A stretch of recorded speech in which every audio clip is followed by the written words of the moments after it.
Hello, good morning, শুভ সকাল। তোমরা সবাই কেমন আছো? আশা করি তোমরা সবাই খুব খুব ভালো আছো, সুস্থ আছো।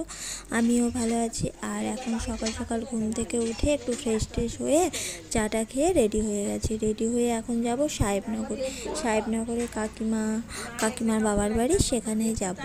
আমরা সবাই মিলে একটা বিয়ে বাড়িতে এসেছিলাম, সেখানে এসে অনেক কদিন থাকা হলো, আনন্দটা বেশ হলো। আর এখন যাওয়ার পালা, তাই সেখানে মায়ের পুজো, রক্ষাকালী মায়ের পূজা হয় শুনেছি, অনেক দিন ধরে দেখা হয়নি, তাই ভাবলাম এত কাছে যেহেতু এসেছে দেখেই যাব।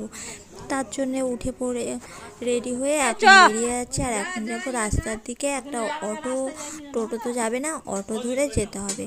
তাই এখন যাচ্ছি রাস্তাতে, গিয়ে অটো থামাতে হবে, কখন আসবে দেখি। শুনছি যে 9:10 মধ্যে একটা অটো আসে, সেই অটোটা যাবে। তার জন্যই আমরা তাড়াতাড়ি করে রেডি হয়ে যাচ্ছি। এই যে পিসিমশাই সবাই আছে, তা আমরা এই যে একদম রেডি হয়ে বাইরের দিকে চলে আসি। তা চলো বাইরের দিকে যাওয়া যাক। আর এখন আমরা বাইরে এসে যেমনটা বললাম অটোর জন্য ওয়েট করছি। একটা টোটোকে দাম দর করলাম, টোটোওয়ালা বললো যে 250 টাকা নিব। আমরা বললাম 200 টাকা দেবো, তাও শুনলো না। তা বলতে বলতেই অটো চলে আসলো। আর অটো এসে, অটোটা সাহেবনগর পর্যন্ত যাবে না, পলাশিপাড়ায় যাবে। পলাশিপাড়া থেকে আবার সাহেবনগরে অন্য অটোতে চলে যাব। তা আমাদের কাছে ছিল দুটো ট্রলি ব্যাগ অটোর ছাদে তুলে দেওয়া হলো। আর মাঝখানে একটা আছে তোমার বালতি, তা বসতে একটু অসুবিধাই হচ্ছিলো, তা কি করব, তাতেই চলে গেলাম, কারণ দেরি করলে আবার লেট হয়ে যাবে। আর তোমরা দেখলা সবাই আমাদেরকে গাড়িতে তুলে দেওয়ার জন্য রাস্তাতে এসেছিলো। আসতে একটু মনটা খারাপই করছিল, কিন্তু কি করব, 4-5 দিন ছিলাম, এখন তো যেতেই হবে। আর আমরা যাচ্ছি আবার আরেক জায়গায়, সেখানে যাওয়ার জন্য তো বাবুর আনন্দের শেষ নাই, কারণ সেখানে গিয়েও পুজো দেখবে। আর বাবু তো চিরকালই একটু ঠাকুর ভক্ত, পুজো মেলা এইসব দেখতে পেলে আর ও অন্য কোনো দিকে তাকায় না। তার জন্যে আমরা সবাই গল্প করতে করতে চলে যাচ্ছি। আর বাবু ওর পিসির সাথে বেট লড়েছে যে ঠাকুর যদি দেখতে না পায় তাহলে সব টাকা তোমাকে দিতে হবে। এইসব গল্প করতে করতে ইয়ার্কি মারতে মারতে যাচ্ছে। আর বাবু দেখো টুপিটা মাথায় দেবে না, অনেক কষ্ট বলে দিচ্ছি, তা বারবার খুলছে পারছে, এটাই করছে। তো চলো একেবারে পৌঁছে তোমাদের সঙ্গে কথা হচ্ছে।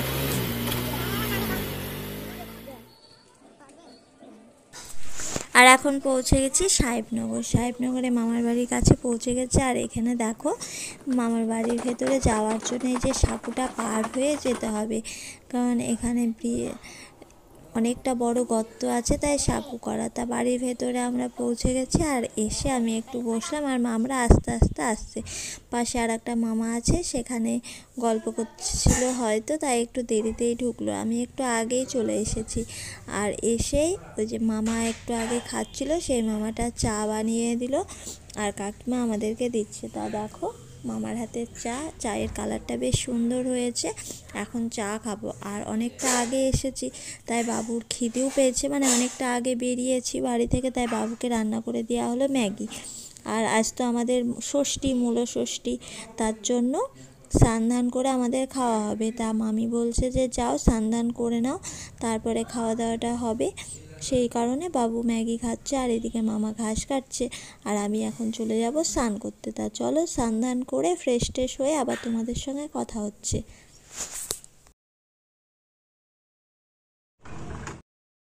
তা যেমনটা তোমাদেরকে বলছিলাম যে স্নান করতে যাবো, তা আমি চলে গেছিলাম স্নান করতে।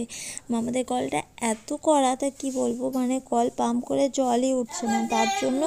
তার জন্য পাশে একটা মামার বাড়িতে স্নান করতে গিয়েছিলাম, কাকিমা জল টিপে দিল, সেখানে স্নান করে এখন এই বাড়ির দিকে ফিরছি। বাড়িতে এসে দেখছি দিদা চায়ের কাপ টাপ সব ধুয়ে একদম দেখো ঘর ঝাড় দিতে শুরু করেছে। সারাদিন একটু বসে থাকে না, সবসময় কাজ টাজ করে। তা স্নান করে একটু খাওয়া দাওয়া করে ফ্রেশ ট্রেশ হয়ে নিয়েছি। তারপরে এখন যাব একটু ঠাকুর দেখতে। আর দিদা পুজো করেছিল, সেই প্রসাদ দিল, সেটাই খেলাম। আর এখন আমরা বেরিয়ে পড়বো ঠাকুর দেখার জন্য। তা চলো একটু দেখে আসি, ঘোষপাড়ার ঠাকুরটা এখন দেখে আসি, তারপরে রাত্রিবেলায় যাবো উত্তরপাড়াতে। তার জন্য যাওয়ার জন্য এখন বেরিয়ে পড়েছি। রাস্তায় চলে এসেছি, আর রাস্তা দিয়ে এখন হাঁটি হাঁটি করে যাচ্ছি ঘোষপাড়ার দিকে ঠাকুর দেখতে। তা বলতে বলতে এই যে পৌঁছে গেছি।